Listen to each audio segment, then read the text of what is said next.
Imagine sharing something deeply personal about yourself and doing it in front of a massive television audience. That's what a pair of New Hampshire teens did 20 years ago on WMUR. We recently caught up with them to ask how life turned out after they came out on TV. One of my biggest fears is not being accepted, especially my peers. That 1 week of when everyone was finding out was a little bit shaky for me. You know, it was like, will they still be my friend? You know, will they still like me? And it was a WMUR special report that sparked a lot of conversations in late 1995. Two local teenagers telling the viewing public of an entire state they're gay.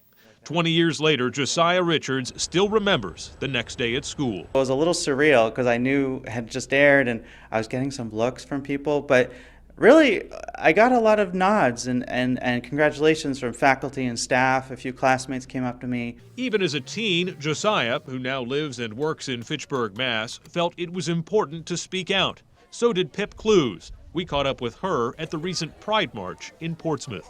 That was my way of going through the world, was I am who I am, and that's okay. Pip and Josiah credit the conviction and courage they showed in their interviews to supportive families and Seacoast Outright, which had just been founded to begin outreach to gay and lesbian youth. I think that was critical, and then also just having a social circle where being ourselves was okay, which we didn't always find back then. You know, I figured I have those supports around me, so I felt like the way to give back to the community was to use that strength to come out and hopefully be a beacon of light or hope for a kid or an adult trying to come out. As teens, Josiah and Pip naturally had an eye on the future, hopeful for the changes that eventually did unfold over the last 2 decades. we're always going to have differences, and that's probably the norm. We're all different.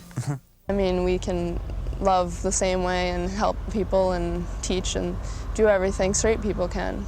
And we're not asking for more than that, and we're not asking for less. We just want to be accepted. But they say challenges remain, especially for young people seeking that acceptance on their own terms as they grow into adults.